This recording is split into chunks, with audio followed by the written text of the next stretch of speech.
Good morning, good afternoon, good evening, depending on where you're joining us from. It's my pleasure to welcome you to this seminar. My name is Karen McGuire.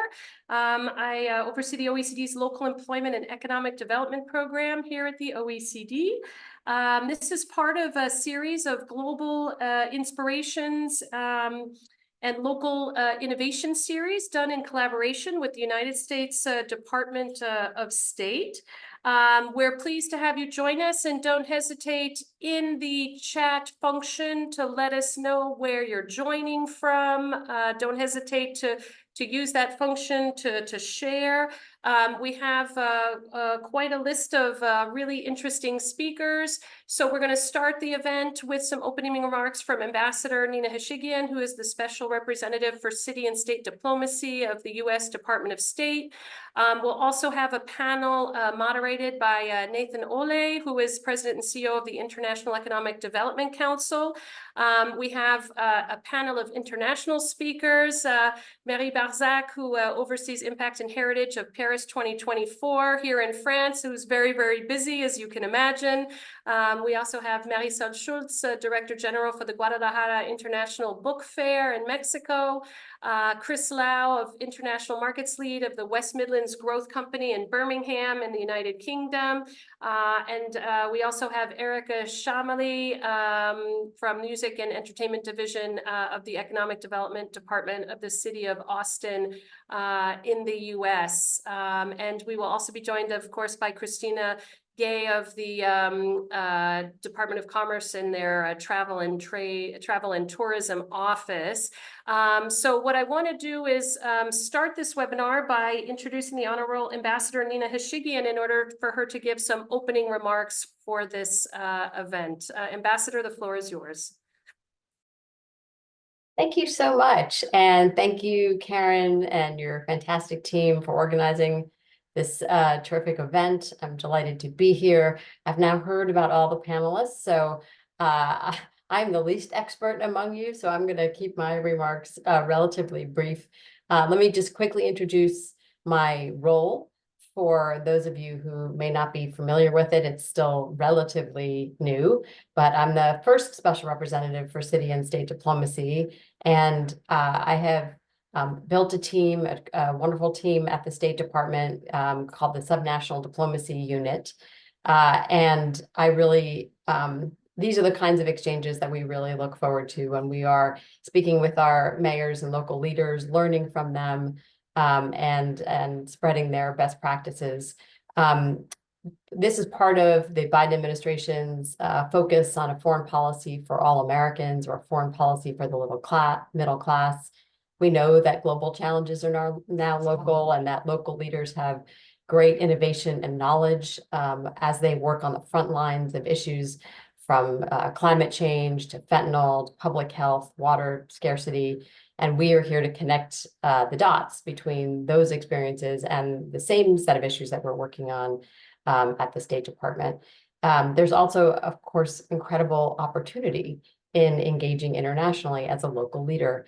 And we want to encourage local leaders to take those, to support them in taking the advantage of those global opportunities. And of course, that's, what we are talking about here today is the incredible opportunities that can come from hosting big international gatherings. We know we've got a big decade ahead in the United States for hosting major events, including Copa America, whose final is this Sunday, the Men's World Cup with Mexico and Canada in 2028, in 2026 rather, and then of course the Olympic and Paralympic Games coming in 2028 to Los Angeles, the Winter Olympic and Paralympic Games in 2034, and more. So I think we're going to learn a lot today.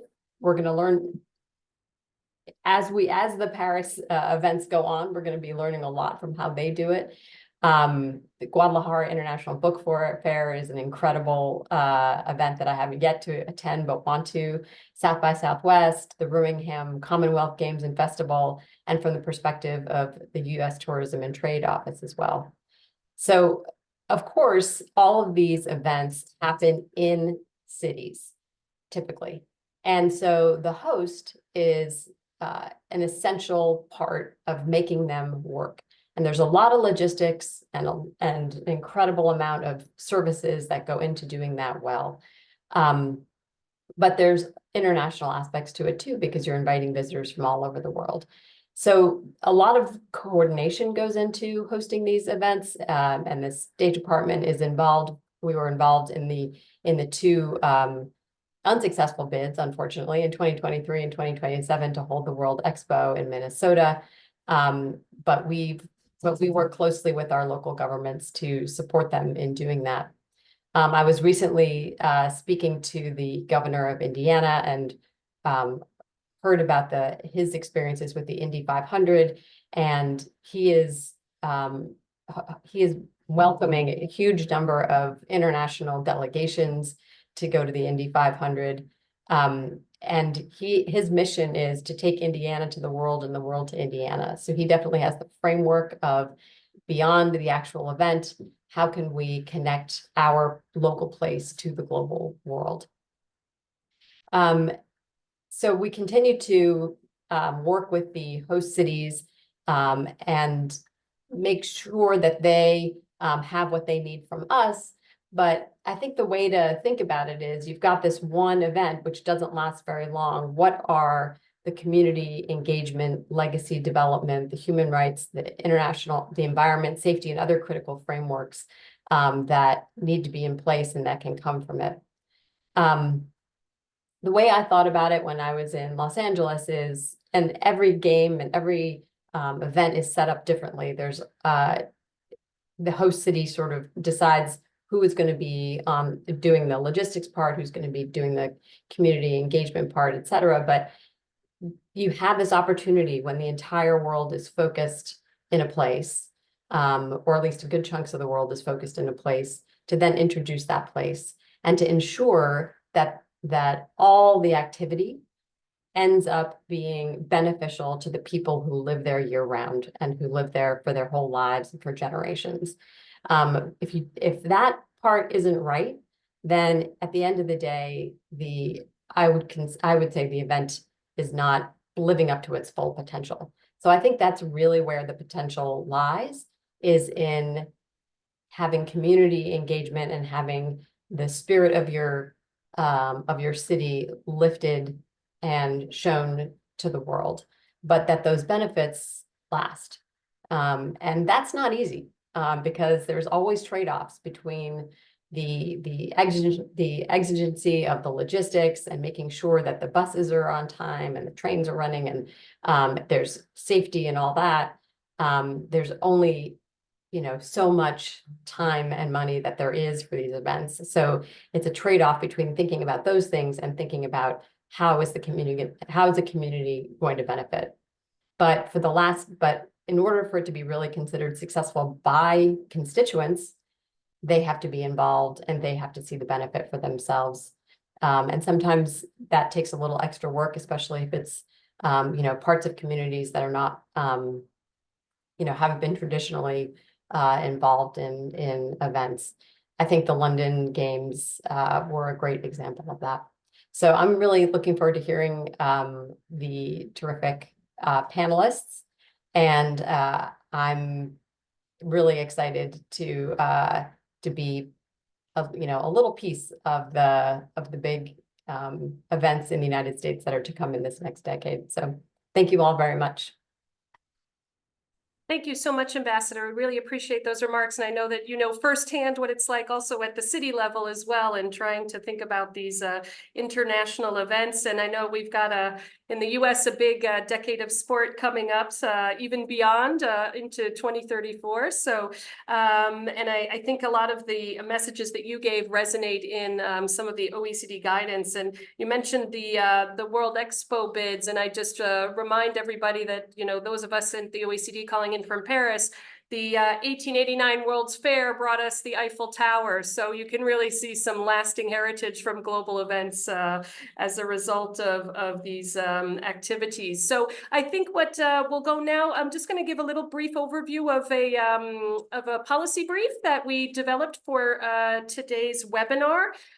You can find it online. They'll put it in the chat function. So we'll just scroll through to the next slide, and just to remind, of course, everybody, the reasons why we care about these, because of the economic benefits, because of the social benefits, and also a key element is how to make sure that we have environmentally sustainable events. And so, of course, there are many different sort of topics that come under each of these three pillars, but just want to flag that what we see globally is an increased attention to exactly what the ambassador raised, which was how to be inclusive with the local community, including those underrepresented groups, as we develop the heritage of these events.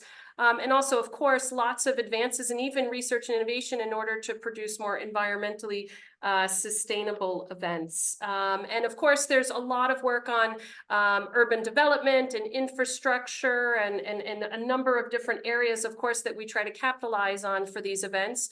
But we'll talk about a little bit of a deep dive on some of the other aspects as well. Next slide.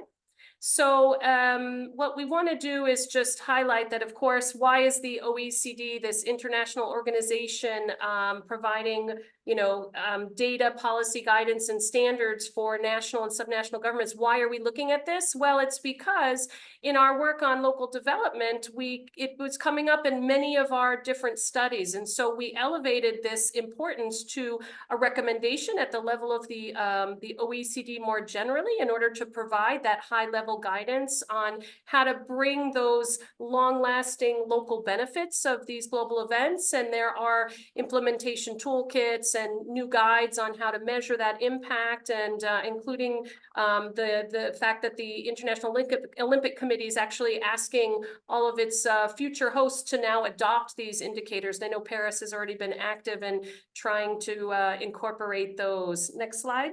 So when we talk about these events, sometimes they are in one place, sometimes they're in many places. We heard about, multi-country, multi-city hosting of events as well. Some are big one-off events, but many might be recurring events, and we'll hear about those today. And then again, just to remind that it could be a culture as well as sport, and also business-related events. Today, we're going to focus a little bit on the impact areas, in particular on skills and employment, business development, trade and investment, social inclusion and participation, as well as tourism and placemaking. And just to give you a brief overview of some of the items in the brief that you can look at for further reading. Next slide. In terms of skills and employment, really trying to understand, how to take advantage of this for jobs and skills development. This is really a key one that's coming up in a lot of these different events. And to keep in mind, some interesting issues as you're doing this, and involving mapping up front, what's going to be needed both for the event, what are competing needs for skills in the same area at the same time, and really what is the opportunity in the future, more long-term, for these kinds of jobs that often involve special trainings that are being developed as part of the event. Of course, there's also interesting ways to develop new training and education programs to develop local skills, as well as increasing the impact, for example, for volunteers who might even get some sort of certification as a result of their volunteering. And I think we'll hear hopefully a little bit more about that throughout the seminar. In terms of the business development, trade and investment, next slide. Of course, how to really embed this into longer term plans to attract investment in strategic sectors. There's a lot of interest in the use of public procurement, not only to support local businesses, whether large or in particular small and medium-sized enterprises, but also in terms of the inclusion element, how to think about using this to support women or minority-owned businesses, as well as the nonprofit sector and social enterprises. And I know this has come up in different procurement strategies, including for Paris 2024, and how to promote linkages and networks for local businesses to connect when you have these big international events. And I know that there's a lot of work, for example, in Guadalajara in their book fair to do that as well. And I know we're going to hear a bit more also from the hosting of the Birmingham Commonwealth Games on this front. Next slide. On social inclusion and participation, of course, a lot of efforts to really bring initiatives to engage these underrepresented groups, as well as the wider public in terms of sports and physical activity, a really big issue with for health reasons, as well as cultural participation, for example, how to make the events more accessible and diverse in its programming and the ability to even attend some of these events. And then the important role of sort of engaging with the community for the co-creation. And then finally, of course, tourism and placemaking. We just really want to, you know, this is, of course, one of the areas that has been traditionally associated with global events, how to get more out of the tourism that is associated with these events and how to better embed that into wider strategies, as well as bringing together those effective partnerships in order to make that tourism experience as beneficial for the tourists, but also extracting as much value locally. So really, just to conclude, just wanted to flag, of course, and you can read more details in the different reports we have here at the OECD and the case studies. And then, of course, from our panelists, they're going to give more details here on, you know, the importance of planning up front to get those long-term benefits. Even if it's a one-off event, there's still lots of things that it can spur in terms of wider reforms.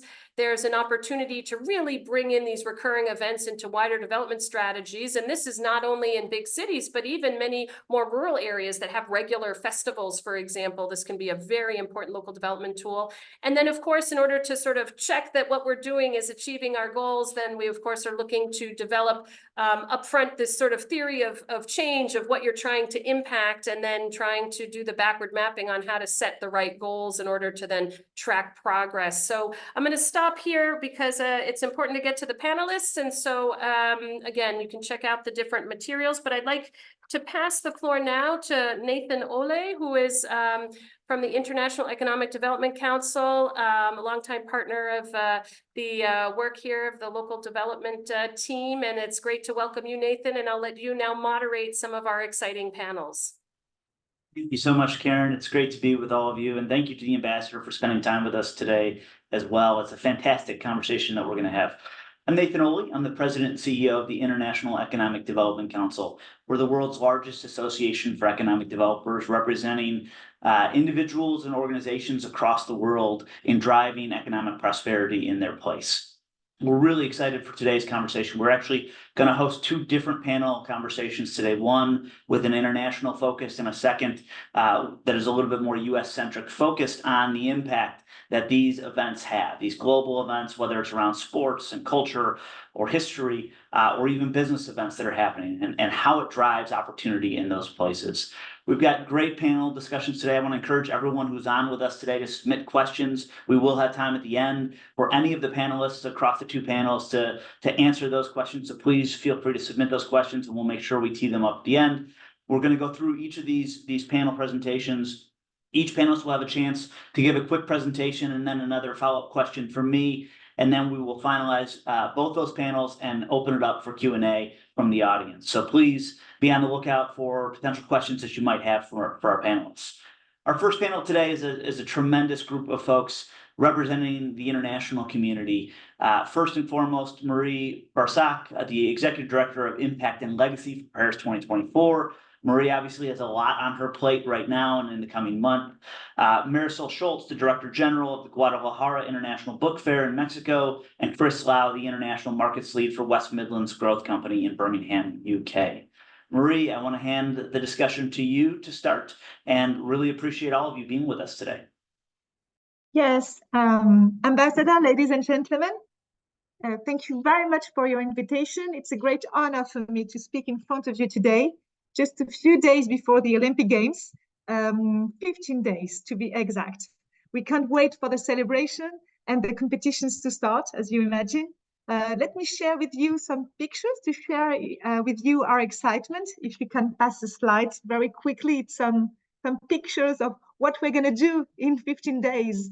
So you can go quickly to the next slide, because it's just for you to have an overview of the celebration, how the games will be organized in the city, which is a concept we choose. But even if the topic of celebration is great important, it is not only the subject of today's agenda, as you know.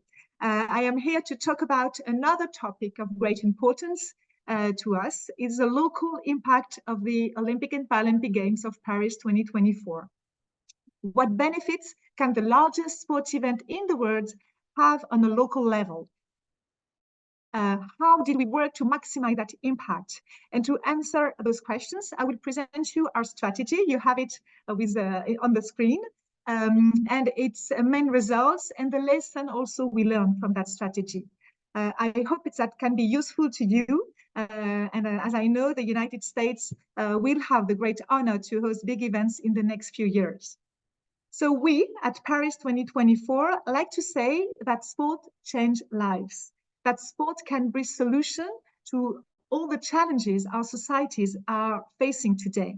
And since the bidding phase, so it was in 2015 at the very beginning, this belief has been at the center of our strategy. Beyond competitions and celebration, we want the games to be useful. It has been very important for us to have a positive impact for all, and not only for Paris, but for France in general. This became our slogan, Games Wide Open. You will see that during the games all the time. And we implemented 7 measures that every city in France, every citizen can benefit from the games in terms of health, education, inclusion, equality, and economic growth. So let me begin with health and well-being. Combating sedentarity lifestyles has been one of our key priorities. To do so, we adopt a movement strategy aimed at promoting physical activities for all, at school, at work, and in the city. One of the subjects, our emblematic measure, is a 30 minutes of physical activities on daily, every day at school. That program has been experimented in 10,000 schools in France before being generalized. And now every child in France, in French schools, it means 36,000 schools in France, move more, at least 30 minutes a day. We are very proud about that. It is surely the best example of a positive local impact of the games that benefit to every city and every young citizen. To continue with education, not only do we want children to be more active, but we also want to use sports and its values for educational and civic purposes. For example, every year we organize the Olympic and Paralympic Week in the schools, in the high schools, and in the university. It's a key moment to promote education through sports and to bring values of citizenship and sports into the classroom. For this year, for example, we reached 2 million participants all over the country. It is a powerful program that will continue over 2024. Paris 2024 also aims at promoting inclusion and equality. In terms of inclusion, the goal is to foster a more inclusive society, especially for people with disability. To do so, we support 3,000 inclusive clubs in France. As people with disabilities encounter difficulties to have access to sports, the idea with those clubs is to create para-sports sections within so-called ordinary clubs, and to train sport managers and sport members of the clubs to be more welcome for people with disability. These educational aspects of our strategy also contribute to a more inclusive society by changing the generation's view on disabilities. In terms of equality now, we are the first games to achieve gender parity among athletes. But in addition, we also support projects which aim at removing the barriers faced by women in terms of access to sports. In France, we're not very good at that, and we really tackle this issue. And for example, we develop gender-neutral schoolyard for young girls and boys to share the schoolyard in a more equal way. It's 1,500 schoolyards that will be renovated in that aspect in the next year. Now, if we talk about economic growth, the games create economical opportunities, as you can imagine. For example, and it has been said before, we did a mapping about the jobs, and we identified 180,000 jobs which are linked to the organization of the event.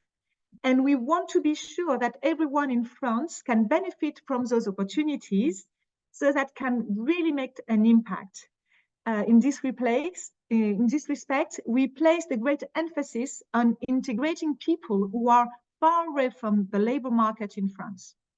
As an illustration, I can share with you an initiative we launched called From Stadium to Employment, which is dedicated to people far away from employment. The idea is to bring recruiters and job seekers together for sporting activity in the morning. They have lunch together without knowing who is who. And after, in the afternoon, there is a classical session of job datings. And this way to recruit create a good positive impact because we have fantastic results to get the job. In addition, for the games to benefit to all businesses, we also create platforms for small companies 2024 and social businesses 2024 to support and to help small businesses and small SMEs, small companies, to encourage them to respond to our tenders.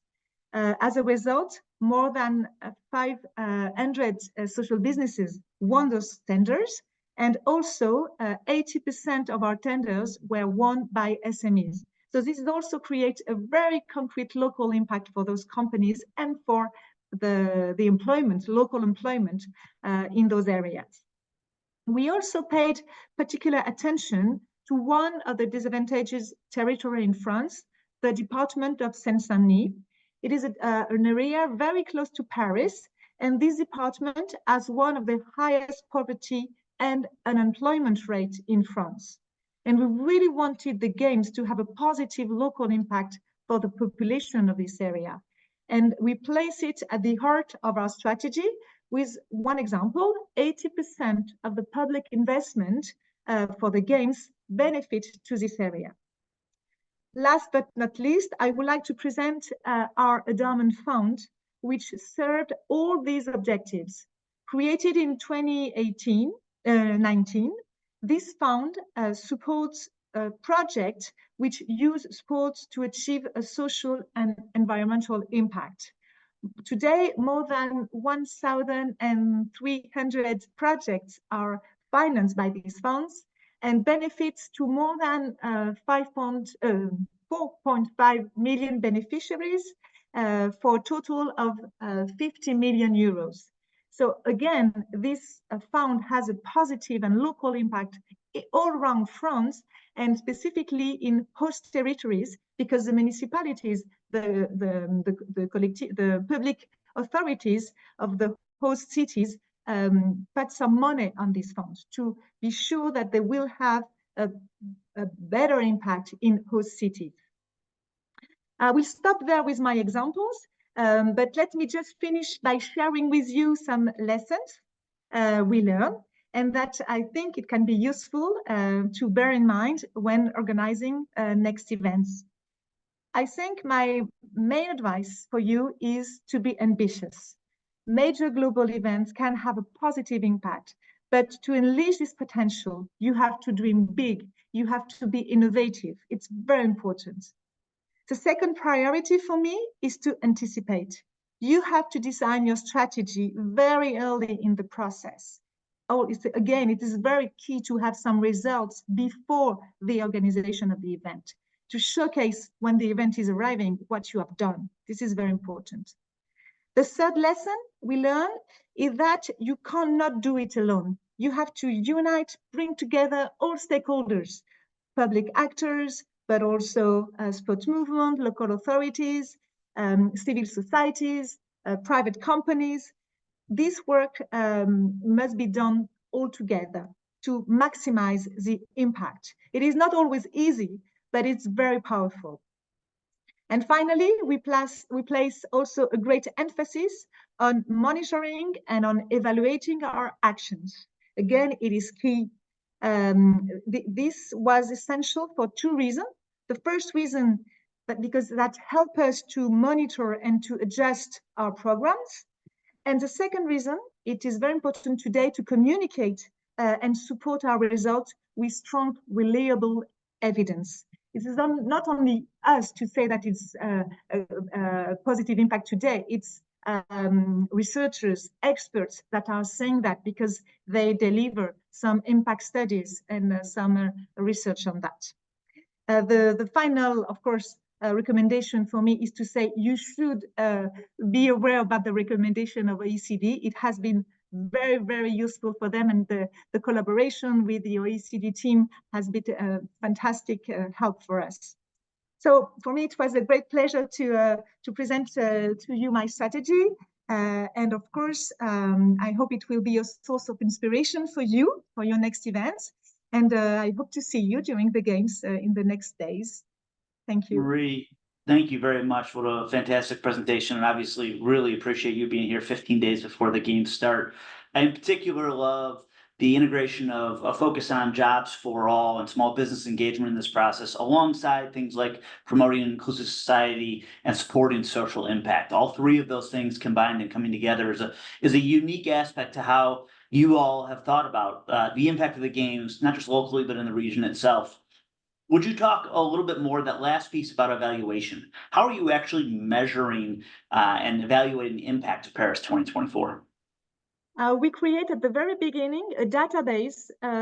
It is very important to do that at the very beginning to have the data, to collect the data from all our program, and to share those data after to researchers and evaluators. It is a key element, and this database is open to us, of course, but also to our stakeholders that are also implementing some programs aligned with our strategy. Because as I said, our legacy and sustainability strategy is not the strategy only of Paris 2024. It is also a strategy shared with the City of Paris, the Department of Seine-Saint-Denis, the government, but also the sport movement.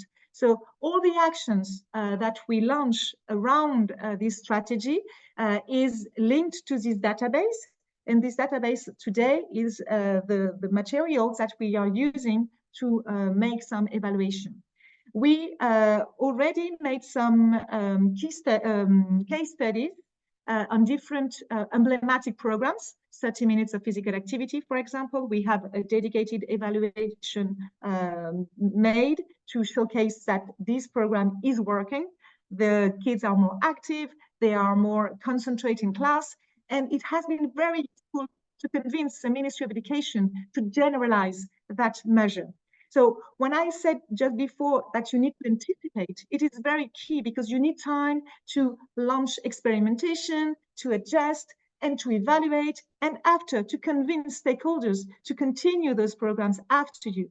So this is very key. And we have some case studies about also the inclusive club, how we develop more opportunities to practice sports for people with disability, but also impact study for the department, the Seine-Saint-Denis area, where we maximize our invest, as you understand.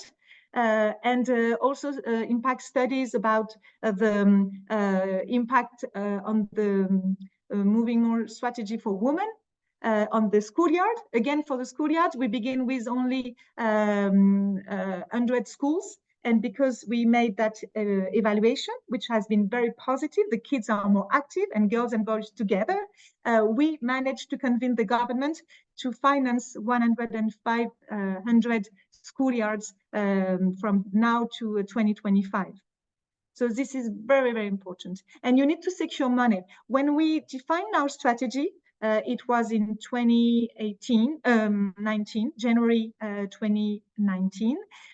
We adopted a strategy, a budget, and in that budget, there was money to launch program, but also to evaluate. And you really need to secure this evaluation because at the end of the day, if you don't have money to evaluate, you can do the best job ever. If you can't have objective data to showcase your work, it doesn't work. And the media and the researchers, they can't talk on your back to say what you have done.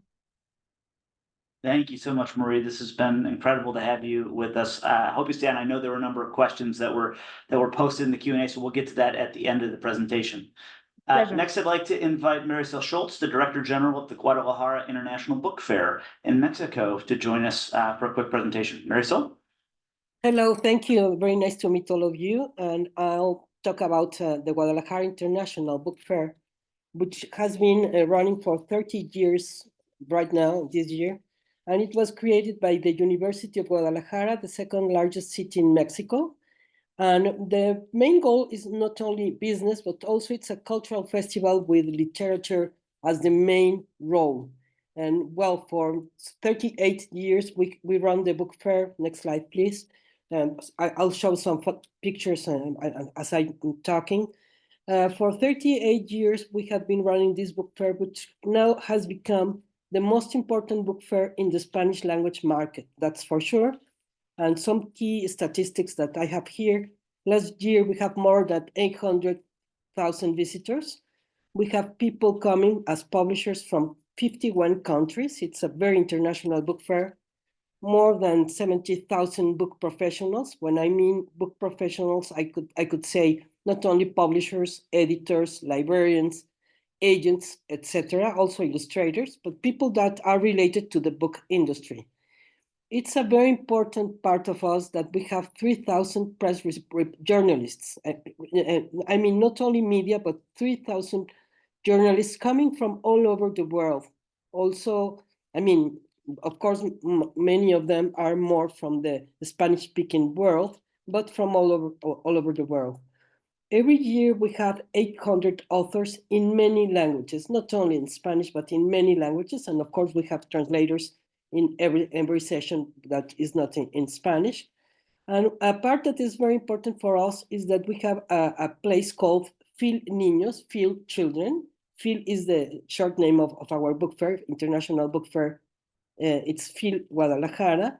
And we have Fil Niños, which is related to the kids. And during 9 days, we have workshops, we have shows, we have special things for the kids. And of course, we have books. We have publishers selling their books. So we have 200,000 kids, more or less, every year, coming from public schools, private schools. They have to register previously. These are some pictures of the book fair, which you see it's really crowded, and many, many young people. We also have special programs for young adults. Next slide, please. And well, of course, our importance is the literary world, the cultural world is what we aim to. And we have literary panels with many of the most important writers worldwide. I mean, not only, I insist, not only in Spanish, but for instance, we have had several Nobel Prizes here in literature, several people that are very well known. The most important authors worldwide come to the book fair. They want to be here and we want them to be here.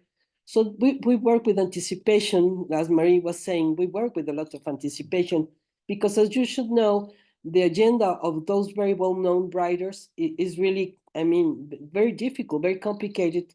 So we have to work in advance. We have lectures, of course, and we have a very important cultural festival, which is provided by the guest of honor. Every year we select a guest of honor, we work together, we negotiate a guest of honor, which includes not only authors, literature authors, also science, visual and performing arts, of course, activities for book professionals. For instance, this year, the guest of honor is Spain. And just 2 days ago, I was in Mexico City. I live in Guadalajara. And in Mexico City, the Minister of Culture of Spain came to give a press conference to showcase the program that Spain is bringing this year to the book fair. They are bringing 150 authors, literary authors, together with 9 nights of shows, music, performing arts, etc., 2 visual arts exhibitions, and of course, activities for children and young adults.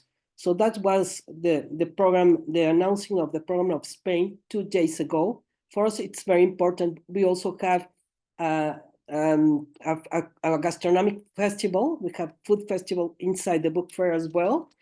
And activities for children and young adults for us is very important. It's a very young, the audience is very young.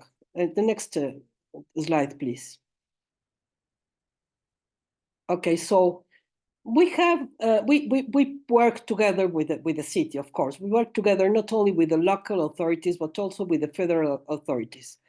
The people, the tourism office told us that we have an economic impact over $35 million because during the book fair 9 days in Guadalajara, you cannot find any available hotel room, lodging, transportation, food. All of the restaurants are crowded in Guadalajara during those 9 days. The occupation for 20,000 hotel room nights during the event is really clear. And we have, during those days, a significant increase in services such as flights, restaurant reservations, and ground transportation. Let me tell you just one figure.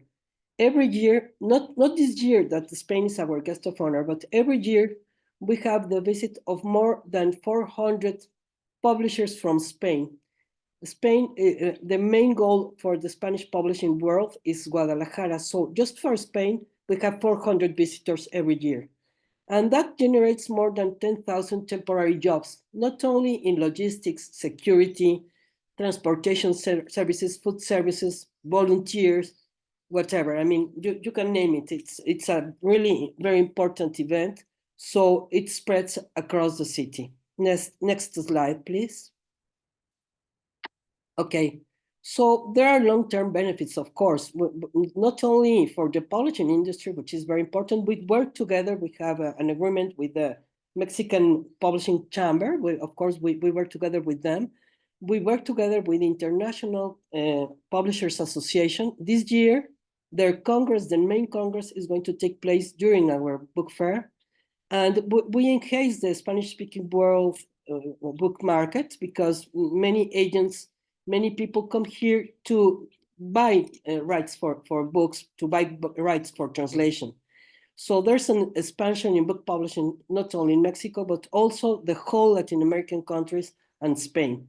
We know that there is an increase in book sports because, for instance, we have an agreement with American Library Association. So librarians come to Mexico, to Guadalajara, to buy catalogs that they bring back to the United States and American Library Association, but not only them, also book distributors from the United States, from Canada, they come here, and that elevates Mexico's position. Of course, something that I would like to share with you is that something that is very peculiar of our book fair is that the city of Guadalajara has appropriated the book fair. You can see the book fair all around the metropolitan area. I travel to many book fairs around the world, but the way the social impact has, the book fair has a social impact which is very peculiar. Everybody knows about the book fair in the city. Everybody asks who the guest of honor is this year. Everybody is really aware of what we are, of the program that we are having. So it's a very important way of to create audiences for cultural consumption. That's something that I want to point out. So the social impact on the country's vision of perception from the promotion of reading is very important, and a festival of ideas, because together with the literary world, we have a festival of ideas. So during 9 days, and I need to point this out as well, during 9 days, the center of everything comes to Guadalajara. Mexico is not, it's a very centralized country. Everything happens in Mexico City, but during 9 days, the focus comes to Guadalajara because all of the journalists, all of the media are here. So that means a lot of press, a lot of people wanting to know what happens here, not only in the literature field, but also in the politics field. We talk about politics, we talk about environmental issues, you name it. Next slide, please. Okay, so there we have a picture of the professional place in the book fair, which is crowded during all of these years, or all of these days. Next slide, please. Well, I don't see the next slide. So What I want to say is that during 9 days, we have the opportunity to see 400,000 titles, 400,000 books. And people not only come to see the books, but they also buy books. I mean, we have, that is a very important part of the book fair, which is different from others. If you go to Frankfurt, you go to Bologna or London Book Fair, you only buy catalogs, you only buy rights. In the case of Guadalajara, it's a mix of both, a professional area where we have all of the book professionals that I have said, and also a program directed to the public. After book presentations, 800 authors, as I said, they can buy their books. During then, we start from 9 a.m. to 9 p.m. It's a long time. At 9 p.m., we close the book fair, but we start a forum. We start the shows that are brought together by the guest of honor. So at 9 p.m., the concert starts. And that is aimed for mainly a very young audience. I think that's it. And of course, I'm open to whatever you want to ask me. It's a short, it's very quick presentation. I have many things to say, but I'm very pleased to be here. Thank you very much. So what a fantastic presentation, but more importantly, the impact you talk about, both the economic impact, $35 million of economic impact, but also the social impact. And you talk about it as a festival of ideas. How does the festival ideas concept actually drive local learning as a result? Well, as I said before, we are organized by a public university, a very important university, the University of Guadalajara. So the academic part of the book fair is coordinated by the University of Guadalajara. We work together with the academic part of the university, and we have more than 60 panels, not only on politics, not only on philosophy, social science, environmental sciences, but also current issues. Every year, we want to focus on current issues. For instance, if there's a war, of course, if there's a war, we have to talk about it. And if there's something that is very important only for Mexico, we talk about it, but also for the world. In here, we have panelists coming from all over the world. I don't know if I answered your question. No, you did, absolutely. Thank you so much for sharing more about the Guadalajara International Book Fair. Hope you'll stay with us because I know there's some additional questions at the end of the conversation today. Sure. Next, I'd like to bring forward Chris Lau, the International Markets Lead for West Midlands Growth Company. Chris? Hello, everyone.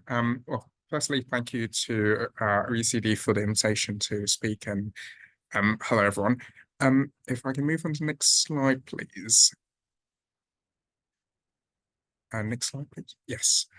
I think the dimensions are slightly wrong, but you should be able to see everything.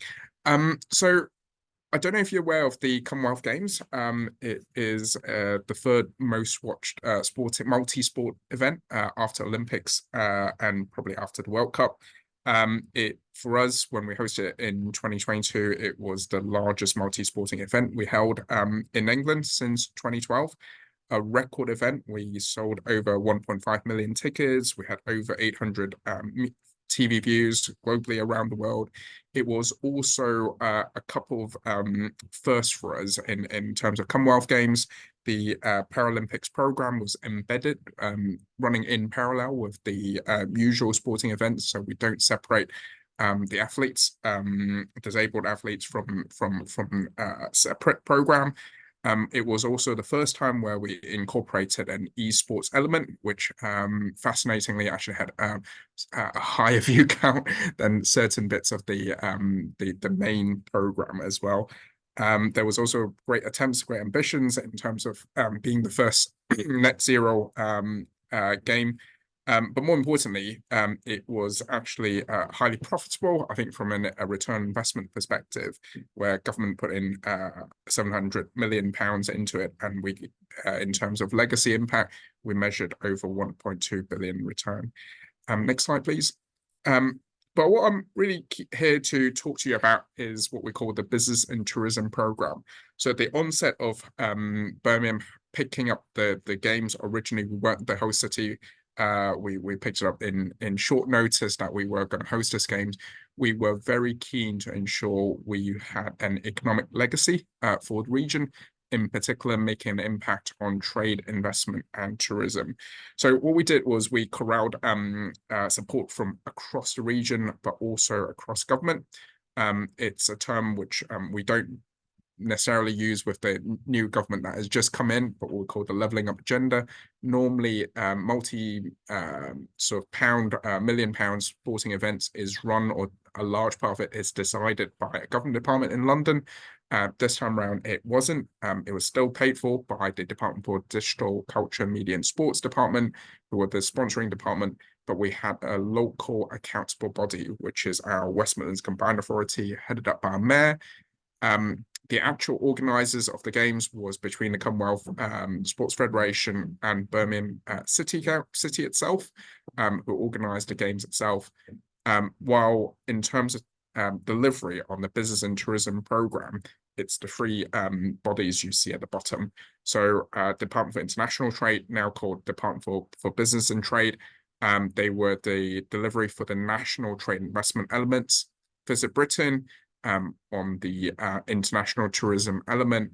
And finally, for us, the West Midlands Growth Company, who is the economic development agency for the region, we led on the overall delivery program management, as well as key parts of the investment program.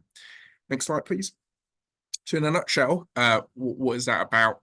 It's a 3-year program that coincides and supports our region's industrial strategy. And what it really wants to do is to put West Midlands on the map and promote the region for as a world-class destination for tourism, trade and investment. So government put in 23.9 million in total towards the program. And we hope to leverage back then to leverage a program to deliver sort of long-term economic benefit. When we talk about investment, we talk about inward investment, which is the traditional FDI, so foreign companies coming in and set up. We also did elements around capital investment, so bringing in large-scale investment to do regeneration of some of our neighborhoods, some of our key industrial areas as well.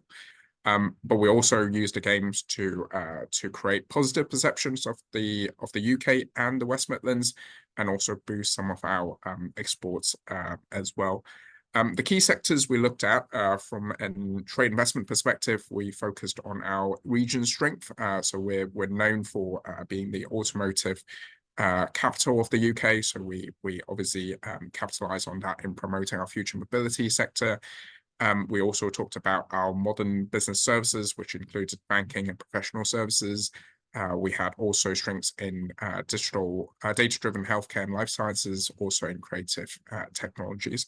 And then we used the opportunity as well to explore exports support in the e-commerce sector, but also in the sports economy as a sector itself. So very often at least in the UK, when we think about trade investment, we don't necessarily think about sports economy as a sector. This has been extremely fruitful for us. We've used the games to leverage and to bring in actually sporting conferences as well as major sporting events to continue after the Commonwealth Games. Next slide, please. So we, at the onset of the program, we were looking to identify who was the target audience. So we thought it would be great to talk to Commonwealth leaders, so the 72 countries that were in the Commonwealth, but also to C-suite business decision makers, policy makers, investors. In terms of activities, we focused on the Commonwealth with a particular focus. So though 23 million was a big budget, that wasn't enough to cover everywhere. So we had to focus and strategize a bit more. So the messaging were particularly targeted for UK, India, Canada, Australia, Singapore, Malaysia, but we also did some bespoke targeted promotion in the US, China, and UAE. Next slide, please. So I probably won't talk through all of this, but just to give you a sense of how this was delivered, because it was a very complex program to deliver in a very short time frame. So there were 8 work streams, which each of them had sort of defined sort of work packages, 36 of them in total. Just to give a very quick sense, during the games time, we held a business conference at the same time as the games, which was opened by then Prime Minister Boris Johnson, but also international leaders. We also leverage what we call the Queen Batons Relay, which is a little bit like the Olympic torch race, where the baton traveled to all the countries during COVID, and we leveraged that to do a number of those promotion as well. Next slide, please. So again, I think what we did was, in terms of governance, we embedded it within the actual strategic board of the games organizer itself to make sure we were working hand in hand in that sort of compressed timeline. Next slide, please.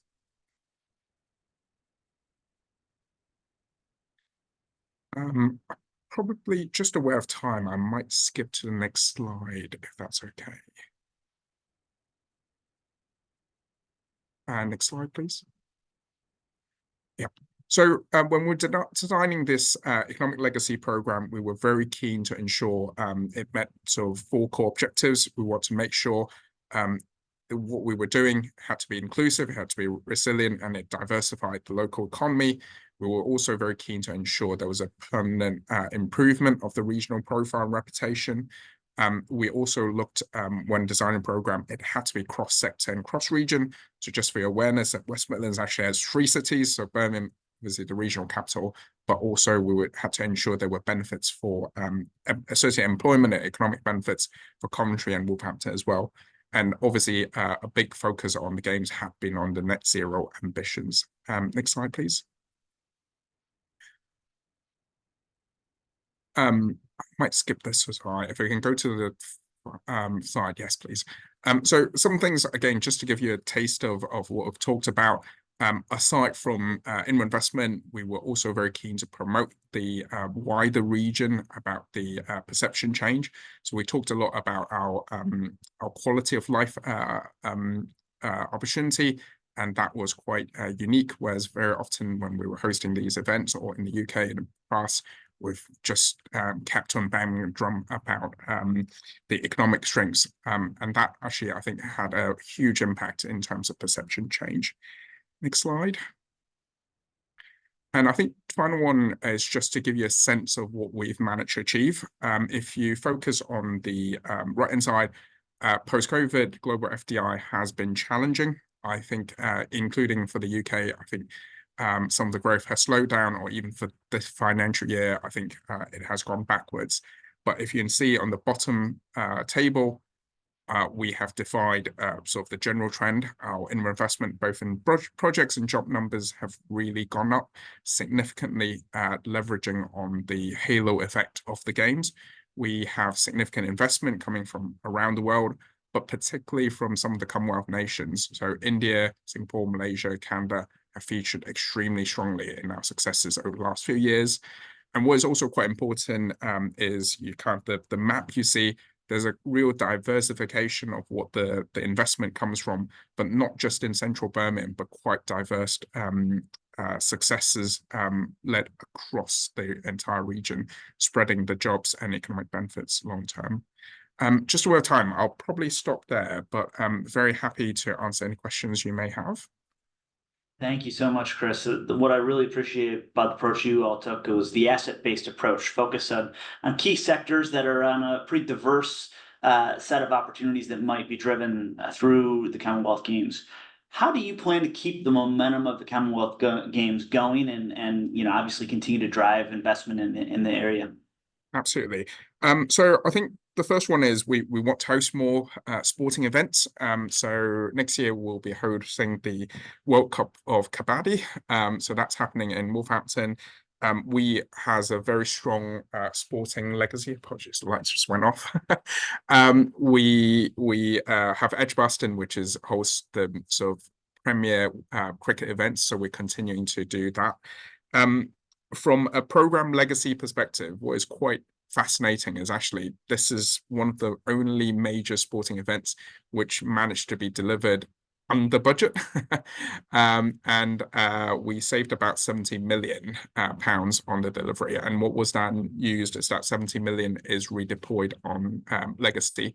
So some of it is around youth engagement, some of it is around employment skills, some of it is around continuing our work. So that has enabled us to continue to step up what we're doing, but not just in Commonwealth countries now.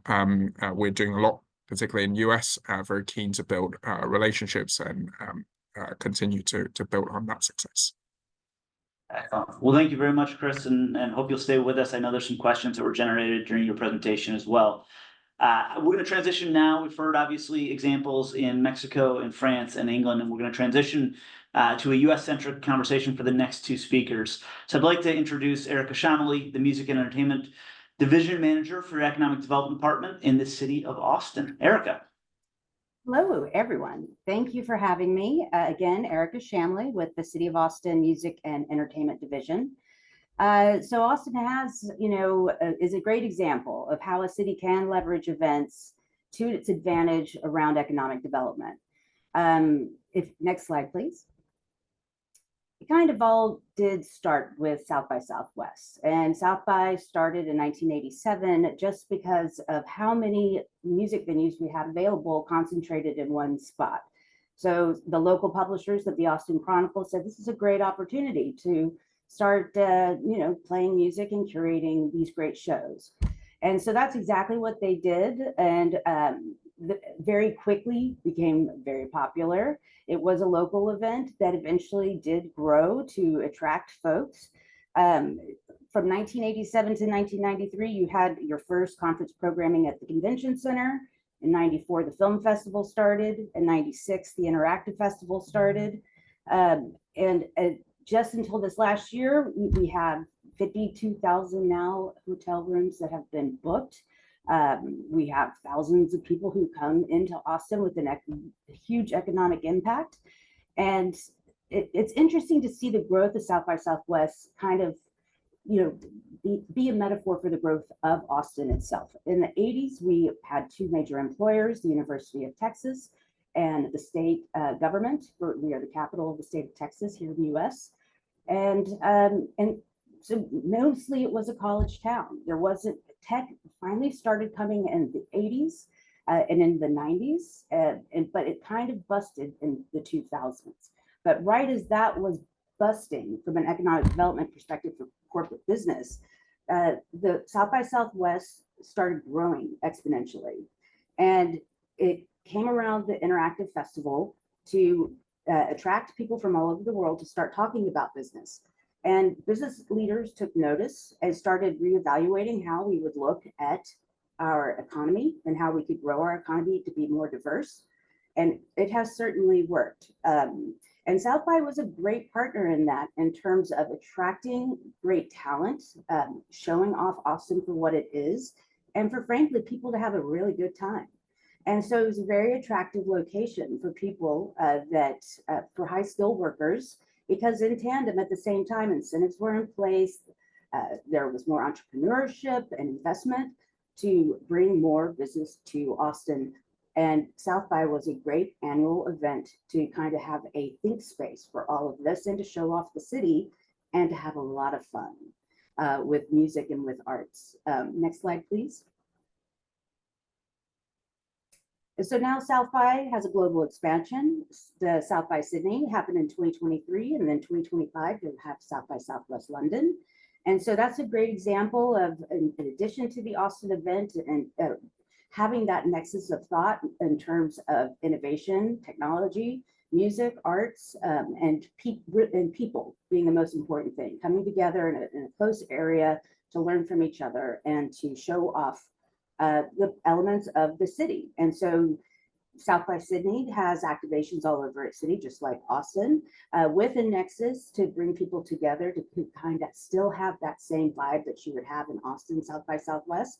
And it's a great opportunity to highlight, what is great about your city in terms of economic development, why workers would want to move to your country, to your city in order to live there, why a corporation would want to move and either move their location there or open up an additional location. And so next will be South by Southwest London, which was a great announcement, and very excited. There's a lot of economic development between Austin and London already around tech. And so it seemed like a very logical next step. Next slide, please. At the same time, as I had mentioned, the 2000s weren't great for business development in Austin, but it was great for experiences and for the development of that event culture that Austin is now known for. So the Austin City Limits television show, which is the longest running music television show in the USA, started in 1971, I believe, with Willie Nelson. They started a one-weekend festival in 2000, and to this, and then the very last one, it's now expanded to 2 festival weekends with 450,000 attendees coming, with a huge economic impact. And so while South by was developing interactive and doing bigger events, we had big talent coming to Austin.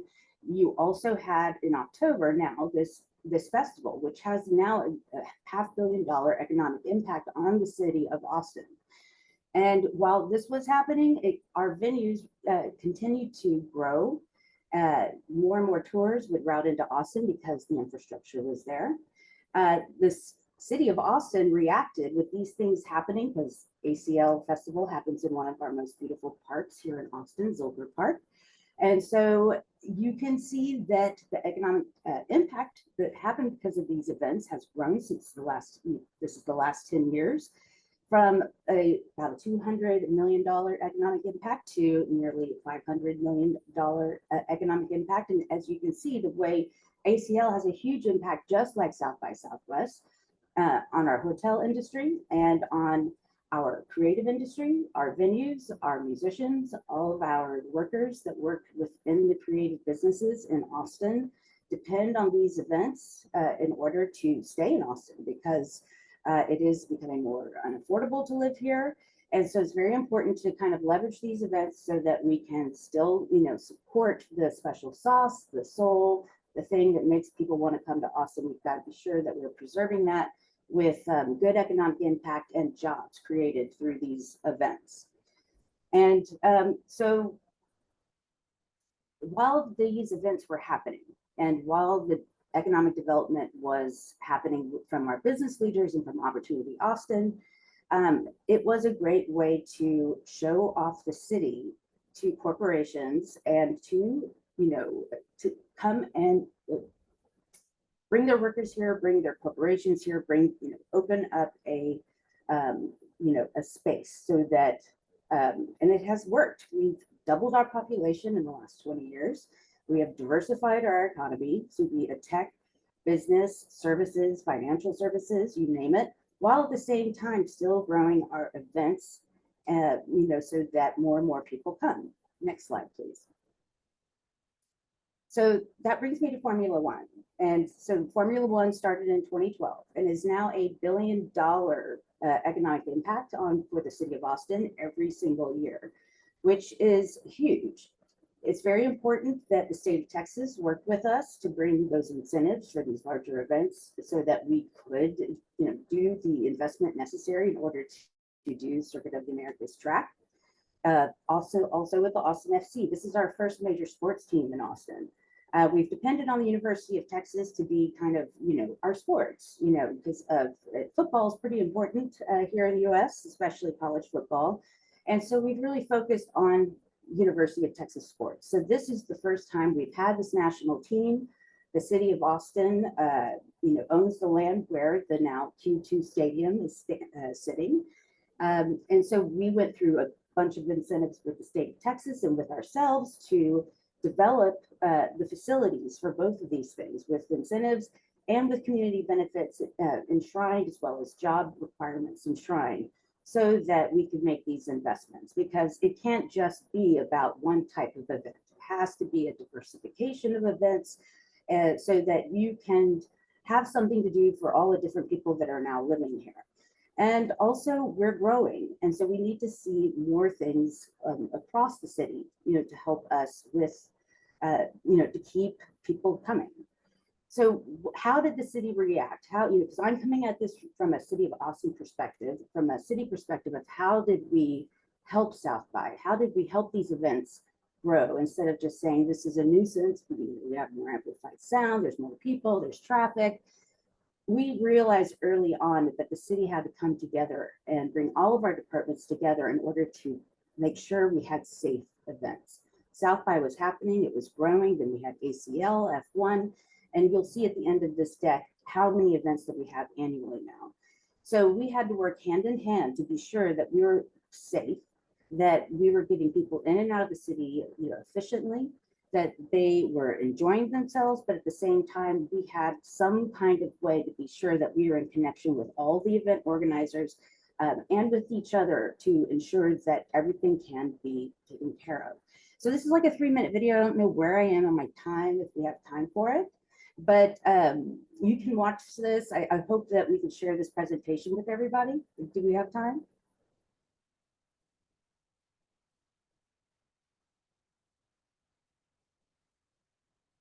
So Eric, I think what we'll do is we'll share out the video with everyone after the presentation today. All right, so next slide. This is what Austin Center for Events does. We kind of facilitate in one control center with one staff, all the different staff in the different departments that are affected come together as the Austin Center for Events. This has been happening now for nearly 20 years because of just the necessity of the growth that we were having. And so we also knew that if we were going to build this infrastructure, we needed to do it in a way that was permanent. So these are all permanent jobs within the city of Austin that is focused exclusively on event management and safety. And next slide, please. And here's an example now of all of the annual events that we have here at the city. Because we have the infrastructure in place to communicate with them, to have them apply, go through all the processes, be sure that nothing is overlooked so we have good, safe events here at the city. And what this has done is helped the business climate to bring people here. Workers want to move here. And next slide, please, because this will take me to our lessons. So, we want to be sure that, and this is what we've learned, because we were a sleepy town, 2 major industries. Now we're the 4th fastest growing large metro in the United States. We have a very diverse economy. We are growing. Our population is still growing extremely fast. And so, but that all happened because of the organic growth of South by Southwest and how we reacted to it as a city to help promote it and support it, rather than say, no, we're not interested in that. We're more interested in getting more tech companies here exclusively. Well, we knew that this is the way we were going to get more tech companies and more high-skilled workers here. So you have to have government-wide coordination, both with for us in the United States, it's the state, the county, and the city. So we coordinate with each other around incentives and ways to draw people here. And then we have to have the community benefits built in. And it's wonderful to hear from the other event organizers about how they're building in the community benefits, accessibility, equity into their events. And so that's built into everything we do around investment. We require community benefits that will help specifically like music venues, musicians, creatives, cultural spaces, and affordability. And then we also have an entire team dedicated to compatibility around sound. There are a lot of outdoor venues. And so instead of just trying to tamp it down or tone it down, we have found ways to use technology, innovation to be sure that we are compatible. All these events, the experiences, the sound was compatible with our residents. But this is the thing, make a plan. You can't just like have a South by the next year and you're like, we want something like that. That's going to draw business here.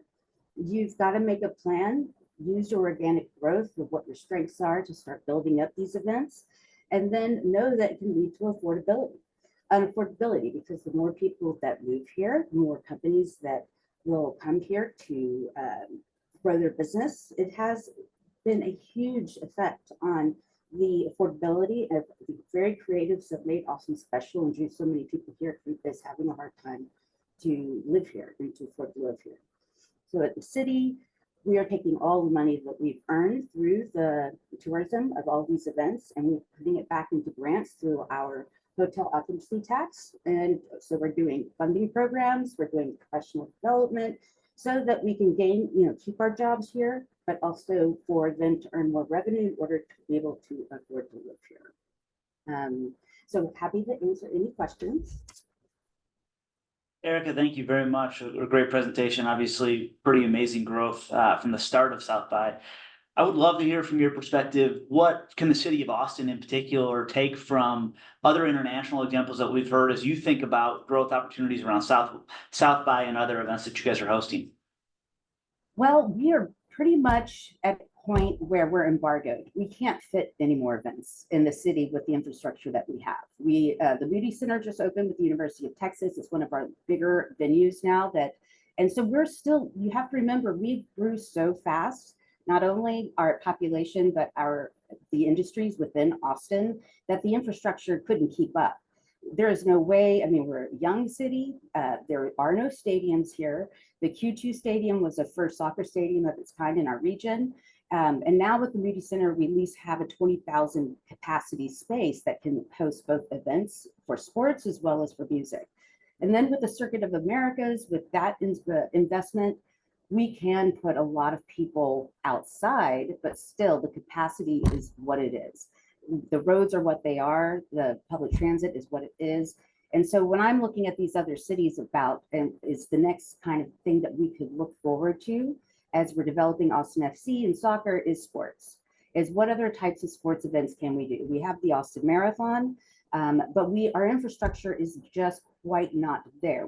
The Austin Convention Center, for example, is going to be raised in 2025, so we can build a new convention center that is on par with the other cities that we are in the group that we're grouped with as a large metro.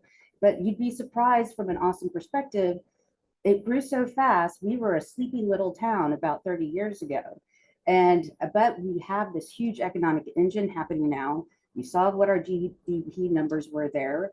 It's like extreme amounts of money, and events are still coming here, but we're outgrowing everything. And so I think we would love to learn from other cities about how to retrofit, how to redevelop in ways that are smart within the capacities that we have, while at the same time looking ahead of how we could be clever with building additional capacity for bigger events, especially around sports. I think we've got the music thing figured out, but we have some development that can happen within the sports arena. Excellent. Thank you so much, Erica. I really appreciate it and appreciate the insight into all that's happening in Austin. Finally, I want to turn to Christina Gay. Christina serves as an international economist for the National Travel and Tourism Office, who's going to provide some insights and perspectives on the value of major sporting events and cultural events to the U.S. economy and how they're incorporating events into a wider development and diplomacy goals. Christina? Hi, everyone. My name is Christina Gay, and I'm an economist with the U.S. National Travel and Tourism Office. So our office is the leading office in the U.S. government for travel and tourism policy. We work to enhance the international competitiveness of the U.S. travel and tourism industry. And we do this through development and implementation of travel and tourism policy, strategy, and advocacy initiatives through collaboration with domestic and international public and private sector stakeholders. And I'm going to be speaking a lot today on the importance of collaboration.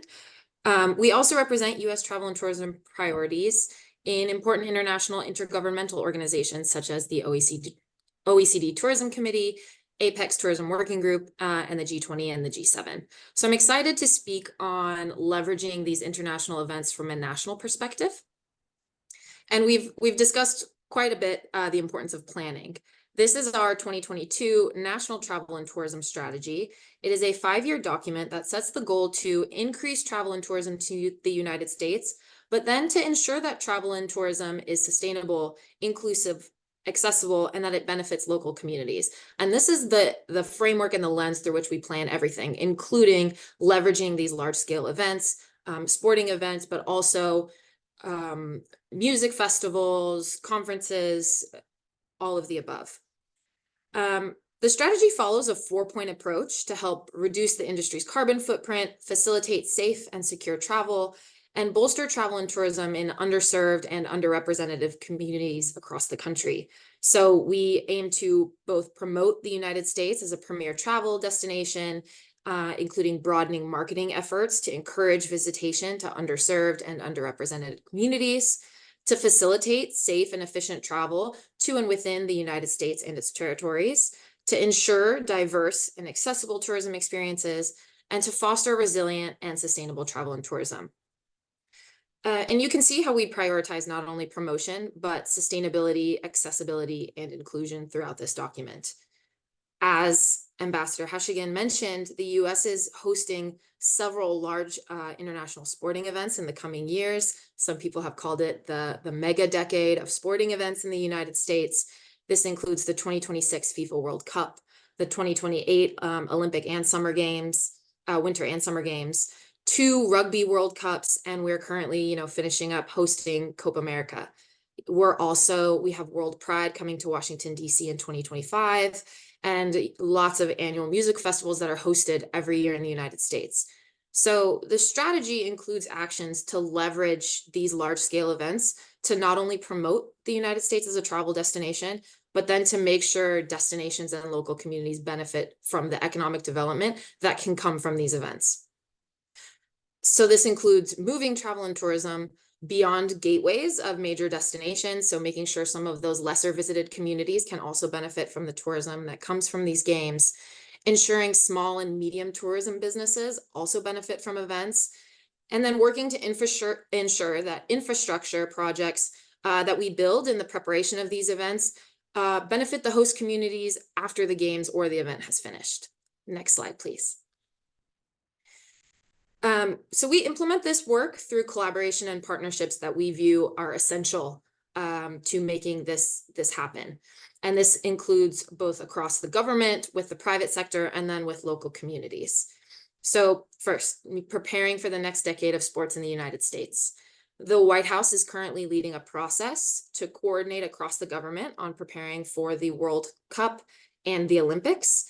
And in addition to security and visas, there's a community engagement and legacy group that I'd like to speak on briefly, which is solely focused on making sure local communities benefit from these games and that the games have a lasting positive impact on destinations. So we're working to primarily establish point of contact for host destinations and relevant government agencies in preparing and planning for these events. And that includes, Department of Transportation, with any relevant security offices that they may need in planning for security, crowd management, special security designations for certain very large events such as the World Cup and the Olympics. And then on our end, promotion and marketing efforts for both the host committee, but also some of the surrounding destinations that also want to benefit from these events. Our office is also working to lead Department of Commerce efforts. For example, for the FIFA 2026 World Cup, we're working with the Economic Development Administration, also within the Department of Commerce, to support host cities as they prepare for these games. EDA, the Economic Development Administration, has some grants available for host cities that are not limited specifically to sporting events, but for lasting infrastructure and community development projects that those host cities can apply for and use for the games. But EDA and our office is focused on making sure that those grants benefit them beyond the games and that any lasting infrastructure projects that they utilize for the games help the local community and last beyond the event. And we're working to facilitate those linkages with the host communities. Our office is also working to make sure that people coming for these games stay and experience all that the United States has to offer. So making sure these are holistic benefits to the US economy. So whether that's going to other sporting events, cross-fora marketing between, if you're coming for a World Cup game, maybe you stay and see an NFL game or a baseball game. Incorporating cultural heritage and making sure local communities, tribal association, minority communities are represented in the marketing of these events. And then encouraging people to extend their trip to lesser visited destinations beyond some of those big primary markets that get a lot of tourism. So smaller and local communities benefit. Our office chairs the Tourism Policy Council. This is an interagency group which brings together agencies across the government, such as Department of State, Department of Transportation, the Environmental Protection Agency, DHS, Customs and Border Patrol, to implement our national travel and tourism strategy that I discussed earlier, and to identify areas of cooperation and common challenges. As many of you have discussed, the travel and tourism industry is a multi-sectoral industry. You cannot implement change alone, and it really requires in our case, a whole of government effort to implement some of these priorities. Finally, I want to touch on the importance of working with the private sector. Our office works actively and chairs what's called the Travel and Tourism Advisory Board.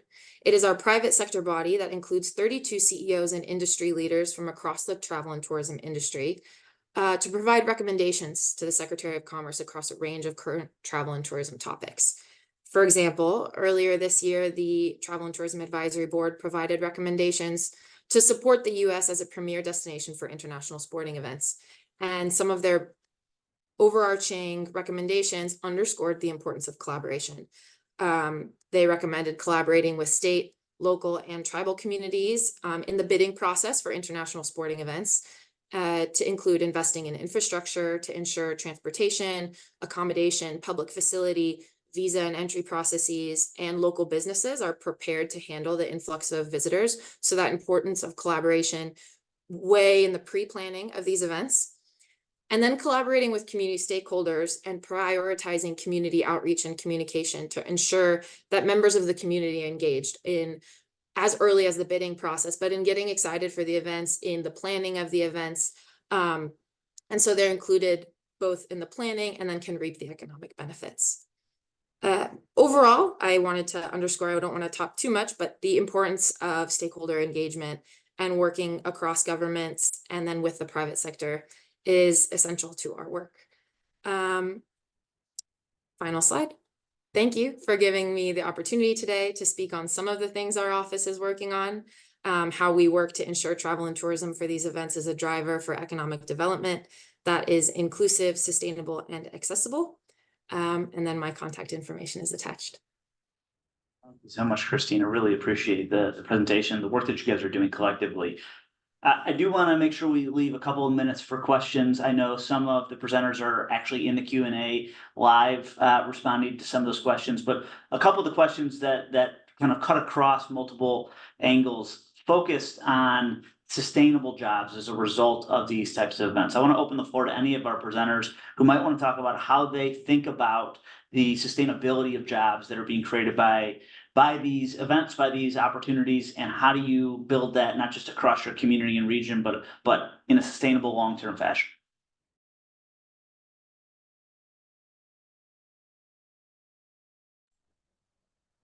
So I'll take that because someone did ask about ACL jobs in relation. So the types of jobs that this does create mostly come from small businesses, that the services that tourists and visitors go and take advantage of every day, whether it's restaurants, bars, any kind of services that could be provided. And so all of these events have been a boon to our small business community, especially, while at the same time attracting the larger employers. Also, because we have so many events, because we have a concerted investment in infrastructure with the city to make sure events happen flawlessly day in, day out, that we have more permanent jobs to support the tourism industry and the events that are happening almost every weekend at this point. So whether that's restaurants, hotels, venues, all of the different spaces where people can come and experience something. So you have definitely the short-term impact of like nearly 4,000 jobs with ACL, during that period, but you have the actual development of small businesses around all of these events that help them to survive in Austin, which can be a tough climate because of affordability issues. Thanks, Erica. One more question I want to ask, and then I know Karen's probably gonna cut us off. And that is around how do you work with whether it's state or local or regional folks to make sure if you're getting investments from the state level, for example, or incentives to drive these things, how do you ensure a positive return on investment at the local or regional level, both in near and the long term? Any best practices folks have in that experience? Can I answer that?